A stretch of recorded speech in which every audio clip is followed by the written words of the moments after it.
Rapat Dewan Gubernur Bank Indonesia pada 17 hingga 18 Juni 2020 lalu telah memutuskan menurunkan BI 7-day reverse repo rate atau BI 7DRR 25 BPS menjadi 4,25%. Turunnya suku bunga acuan BI ini diharapkan membawa angin segar di tengah kondisi COVID-19. Penurunan BI 7DRR ini diharapkan berdampak positif kepada sektor real di Bali khususnya. Selain menurunkan suku bunga acuannya, BI juga menurunkan suku bunga Deposit Facility 25 BPS menjadi 3,50% dan suku bunga Lending Facility 25 BPS menjadi 5%. Keputusan ini konsisten dengan upaya menjaga stabilitas perekonomian dan mendorong pemulihan ekonomi di era COVID-19.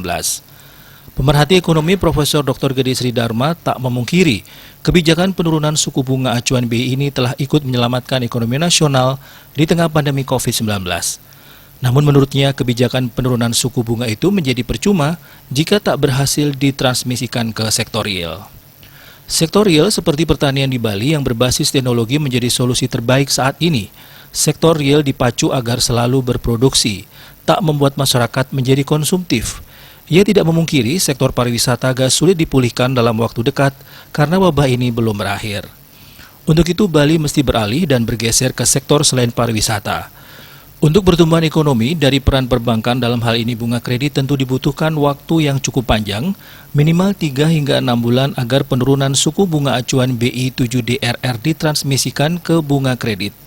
Bank juga tidak akan langsung menurunkan suku bunga kredit setelah suku bunga acuan dipangkas. Bank akan melakukan penurunan suku bunga deposito terlebih dahulu. Suku bunga deposito perbankan sejauh ini menunjukkan tren penurunan, mengikuti pemangkasan suku bunga acuan di tengah kondisi sekarang ini, tentu semua pihak mengharapkan transmisi ke bunga kredit jauh lebih cepat. Ancaman daya beli masyarakat juga membayangi sektor real, oleh karenanya perlu melihat ulang efek kebijakan moneter, khususnya penurunan suku bunga yang sudah dilakukan sejauh ini. Suardike, Bisnis Bali melaporkan.